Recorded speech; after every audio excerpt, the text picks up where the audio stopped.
UP विधानसभा चुनाव के लिए समाजवादी पार्टी ने सोमवार को 24 प्रत्याशियों की नई लिस्ट जारी कर दी। सपा ने सीएम योगी के खिलाफ भी प्रत्याशी दे दिया है। सीएम योगी के खिलाफ गोरखपुर नगर से सुभावती शुक्ला को टिकट दिया गया। आजम खान की मुबारकपुर सीट से अखिलेश यादव को उतारा गया है। अखिलेश यादव सपा के जिलाध्यक्ष रहे हैं और पहले भी मुबारकपुर से उतरे हैं। शुरुआत में सपा प्रमुख अखिलेश यादव के मुबारकपुर से भी लड़ने की सूचना आई थी। नई सूचना में पूर्वांचल के जिलों की सीटों का ऐलान किया गया है।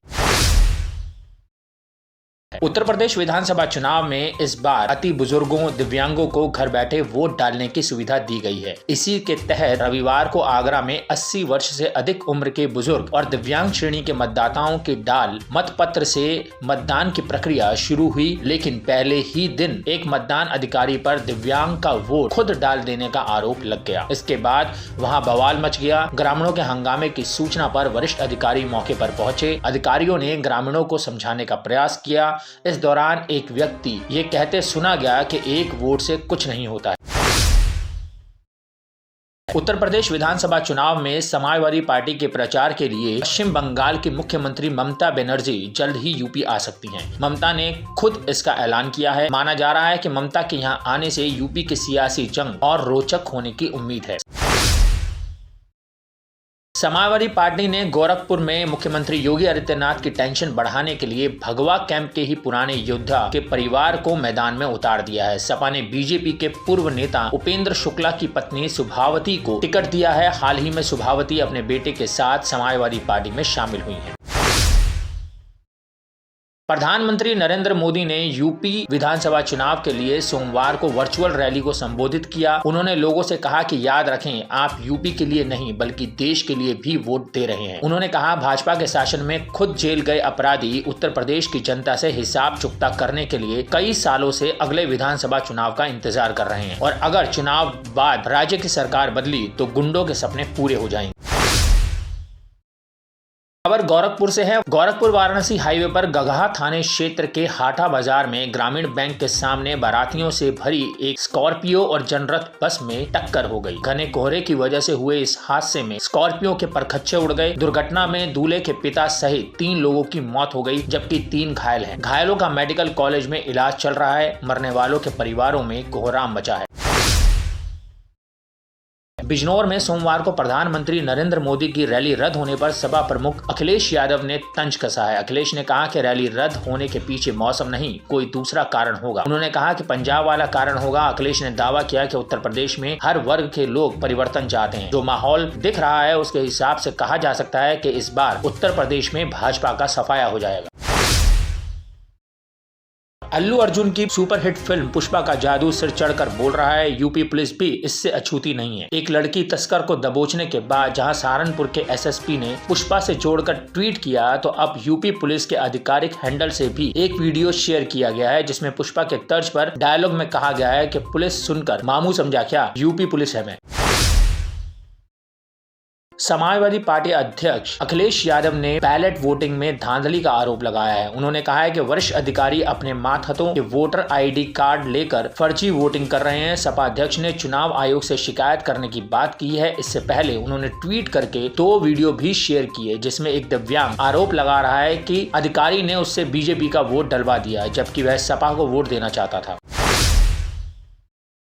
भाजपा के सहयोगी अनुप्रिया पटेल ने सोमवार को साफ कर दिया कि उनकी पार्टी की विचारधारा हिंदुत्व से अलग है। अपना दल को सामाजिक न्याय के लिए खड़ा करने पर जोर देते हुए केंद्रीय मंत्री अनुप्रिया पटेल ने सोमवार को अपनी पार्टी को हिंदुत्व और उन सभी मुद्दों से अलग कर दिया और कहा कि यह वैचारिक रूप से भाजपा से अलग है। अपना दल प्रमुख ने 10 फरवरी से शुरू होने वाले 7 चरणों के उत्तर प्रदेश चुनाव के पहले दौर से 3 दिन पहले पीटीआई को बताया कि मुस्लिम उम्मीदवार उनकी पार्टी के लिए अछूत नहीं है।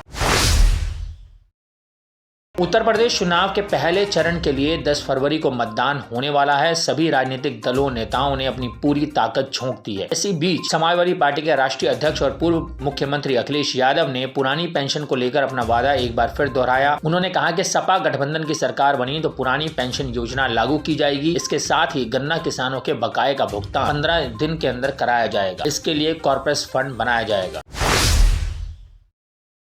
प्रधानमंत्री नरेंद्र मोदी की यूपी के बिजनौर में होने वाली पहली चुनावी रैली खराब मौसम की वजह से रद्द हो गई। उन्होंने रैली को वर्चुअल संबोधित किया। अपने संबोधन में पीएम ने विपक्ष, खासकर यूपी की पूर्ववर्ती अखिलेश यादव सरकार पर जमकर हमला बोला। उन्होंने कहा, योगी जी के शासन में अपराधी भागकर खुद जेल चले गए। वे खुद ही कहने लगे कि हमें बंद कर दो। ऐसे अपराधी इस उम्मीद में हैं कि जल्दी से जल्दी यूपी की सरकार बदल जाए ताकि वो जेल से बाहर आ सकें। वे अपराधी मना रहे हैं, बदला लेने के मूड में हैं। उनके गुर्गे भी पूरी ताकत लगाए हैं।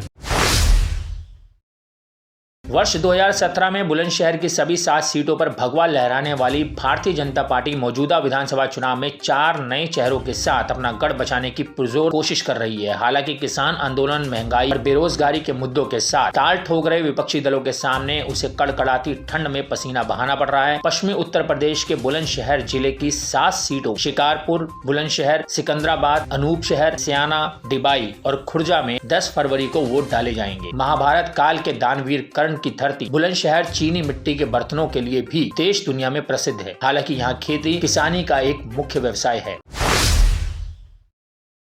कोरोना का हमला लगातार जारी है। सोमवार को 390 लोगों में कोरोना वायरस की पुष्टि हुई। मौजूदा समय में करीब 5043 सक्रिय मरीज हैं। सबसे ज्यादा अलीगंज में 64 लोगों की रिपोर्ट पॉजिटिव आई है। चिन्हट में 50 लोग संक्रमित मिले हैं। वहीं आलमबाग में 50 लोग वायरस की जद में आ गए हैं। वहीं सरोजनी नगर में 36 लोग वायरस की गिरफ्त में आ गए हैं।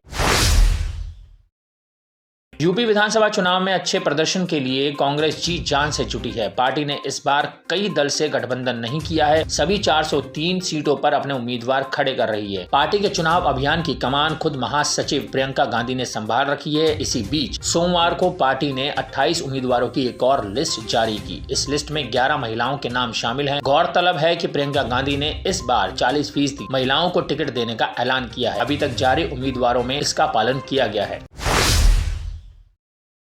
7वें दिन 28 उम्मीदवारों ने किया नामांकन। नामांकन के 7वें दिन 28 प्रत्याशियों ने नामांकन किया। नामांकन दाखिल करने वालों में सपा से नंदिता शुक्ला, बसपा से शिव कुमार, आप से राजेश तिवारी, कांग्रेसी कुतुबुद्दीन खां, जन अधिकार पार्टी से दीप नारायण, निर्दल से ओम प्रकाश, अविनाश, अब्दुल नईम, राजेश ने नामांकन किया। सदर से निर्दलीय संदीप शुक्ला, सुंदरी पांडे, सूर्यमणि और राजिया बानो, विधानसभा करनालगंज से बसपा से रामजीत, आप से विशाल सिंह, निर्दलीय प्रत्याशी ओम प्रकाश व नंद कुमार उर्फ मगन कुमार सिंह ने नामांकन किया। खबर अयोध्या से है। कांग्रेस से इस्तीफा देने के बाद भाजपा में शामिल हुए मधु पाठक लखनऊ के भारतीय जनता पार्टी मुख्यालय पर प्रयागराज सांसद प्रोफेसर रीता बहुगुणा जोशी के नेतृत्व में पूर्व प्रदेश अध्यक्ष व ज्वाइनिंग कमेटी के अध्यक्ष डॉक्टर लक्ष्मीकांत वाजपेयी की उपस्थिति में भाजपा की सदस्यता ग्रहण करने के बाद जनपद पहुंची मधु पाठक का बीकापुर के विधायक शोभा सिंह चौहान और अयोध्या विधायक वेद प्रकाश गुप्ता ने किया स्वागत। खबर अयोध्या से है। असमंजस में सपा राष्ट्रीय अध्यक्ष अखिलेश यादव बीकापुर रुदौली विधानसभा का टिकट नहीं कर पा रहे हैं फाइनल टिकट आनंद सेन यादव और अब्बास अली जैदी रुश्दी का टिकट किया होल्ड। आनंद सेन यादव का बीकापुर तो अब्बास अली जैदी रुश्दी का रुदौली विधानसभा से टिकट किया था फाइनल। दोनों विधानसभाओं के प्रत्याशी में हो सकता है फेरबदल। लखनऊ सपा कार्यालय पर दोनों विधानसभाओं के सभी टिकट के दावेदार मौजूद। राष्ट्रीय अध्यक्ष अखिलेश यादव कुछ देर में कर सकते हैं फैसला। नामांकन प्रक्रिया में मात्र बचा अब एक दिन। खबर अयोध्या से है। मातम में बदली खुशी। घर में लगी आग से दुल्हन की मां की जलकर हुई मौत। दुल्हन रोमी सिंह सहित 3 घायल। 16 फरवरी को होनी थी शादी के तैयारियों में लगा था परिवार। पिता की 10 साल पहले ही हो चुकी थी मौत। रोहानी थाना क्षेत्र के हाजीपुर गांव का मामला। बीकापुर से भाजपा उम्मीदवार अमित सिंह ने 2 सेंटों में किया नामांकन। अयोध्या विधानसभा से भाजपा प्रत्याशी वेद प्रकाश गुप्ता ने कल फिर 2 सेंटों से किया नामांकन करने के बाद बीकापुर से भाजपा प्रत्याशी अमित सिंह का बयान। केंद्र और प्रदेश नेतृत्व का जताया आभार। कहा, जनता अगर देती है मौका, केंद्र व प्रदेश सरकार की योजनाओं को पहुंचाएंगे जन जन तक। पिता स्वर्गीय मुन्ना सिंह के सपनों को करेंगे साकार। ऐसी और भी रोचक और दिलचस्प खबरें जानने के लिए आप विजिट कर सकते हैं हमारी वेबसाइट www.prsdnews.in। लिंक डिस्क्रिप्शन में दिया हुआ है। अभी जाएं और विजिट करें हमारी वेबसाइट www.prsdnews.in।